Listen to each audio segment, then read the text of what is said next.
Okay, we're on lesson number 22 on page 140, and this lesson focuses a lot on writing our own equations and then matching them to the answer choices. So we have to pay attention to the wording and what it's telling us. So on number 1, it says Meg and Christine start a tutoring business. Each of them tutor 5 students. So there's 2 people, each tutoring 5 students for 1 hour each. If they pay $400 to rent an office, what amount X must they charge each student to make a profit? So if we want to make a profit, that means we want to make money. So if we have to pay $400 to rent, it would take us $401 to make a profit because it has to be more than $400 that we're paying. Okay, so 400 is going to be on this side of our equation. $400 is what we pay, and so we want to make more than that. So it's going to need to be, oops, wrong way. It's going to need to be less than what we're making. We need to make more than $400. And then we want to know how much we have to charge each student. So how many students are being tutored all together? If 2 people are tutoring 5 students each, there's 10 students being tutored. And we want to know how much we're going to charge each student. So we're saying 10 times X. And that needs to be greater than 400. So we have to solve a little bit. So we're going to divide by 10 on each side. 10 divided by 10 cancels out. And then 400 divided by 10, you can cross your zeros out like this. So then you just have 40 divided by 1, and any number divided by 1 is just its number. So we say $40 is less than X. Okay, remember that if they wrote their answers in a different way, you can always switch, but you have to make sure that your inequality is still pointing towards your X. So if I rewrote this, it'd be X is greater than 40. Okay, so this one says X is less than 40. That's not it. Our only answer choice is C. X is greater than $40. Number 2 says Jen received a paycheck. She deposited 1/3 of the amount into her account and also deposited a personal check for $12. That also is a keyword for adding, so we know we're going to be adding together. She deposited $79 in all. So we know that $79 is our total. Which equation could you use to solve the amount of Jen's paycheck? Okay, so let's not look at our equation so we don't get confused. If she deposited 1/3 of the check into her account, we know we have 1/3. Do we know how much her paycheck was? We don't, right? That's what we're trying to find. So we're going to multiply that times Y because we don't know how much it is. And she also deposits a check for 12. So that's where we're adding that $12. And we know that when we do all this and deposit it, we get $79 in all. So this is what our equation should look like. So now you can just match which answer choice looks like this, which is J. Number 3 says Jordan scored 6 points while making 3-point shots. And some number, so some number means like a variable, X or Y, we don't know, of 2-point shots while playing basketball.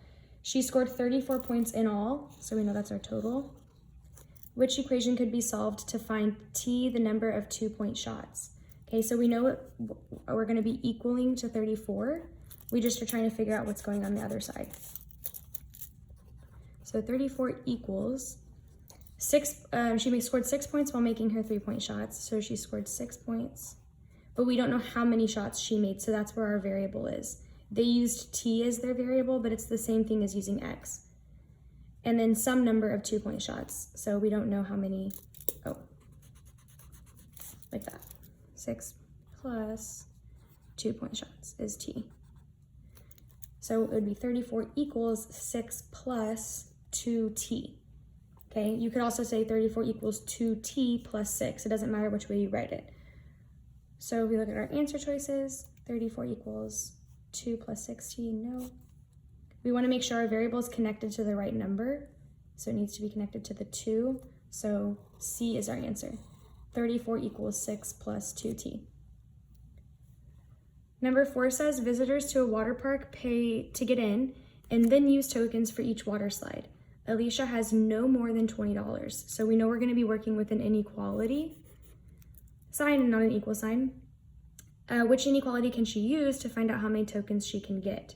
Okay, so it says if we go to the water park, it's an entrance fee of $8. So we have to pay this no matter what. So we know we have to start with 8. And then we don't know how many tokens she's gonna buy, but we know that each of them are 50 cents. So I'm going to be adding 50 cents, but I don't know how many times I'm going to be adding it. So that's where my variable is going to be connected to. And I know that she wants to spend no more than 20. So can this part of the equation be bigger or smaller than 20? Smaller than, can it be equal to 20? Can she actually spend her $20? Yes, so that's why it's going to be less than or equal to 20. So now we're looking for an equation that matches this. 8 plus 0.5x is less than or equal to 20. So H is our answer. Okay, the last one says, which problem can be represented by the equation 26 equals 2x plus 10? Okay, so we have to read through these and figure out which one matches. Okay, so we know that our 26 number is going to be the total. So we're looking for those words like in all, right? So see how this one says he jogged 26 miles in all? Okay, that sounds good. This one says he's 26 years old. That could possibly work if we're adding together ages. $26 spent plus another $10 spent. That does not say in all. And then this one says a total of 26. So that works for this one. Then it says 2x, so our 2 needs to be connected to a variable. So it needs to say that we don't know something about it. So this one says he jogged the same distance on Wednesday and Friday. So those are 2 days of the same distance, but we don't know how far. So that matches. This one says he's twice as old as his brother and 10 years older than his sister. We already know what the 10 is. It doesn't need any variable connected to it. So B can't be the answer. And then this one says Dean has 2 quarters and 10 pennies. It's just telling us exactly what he has. There are no variables. So A says Dean jogged 10 miles on Monday. We know this, we added it, 10. And then the same distance on Wednesday and Friday, but we don't know how far. That's where the 2x is. Altogether, he jogged 26 miles. So that matches our equation 26 equals 2x plus 10.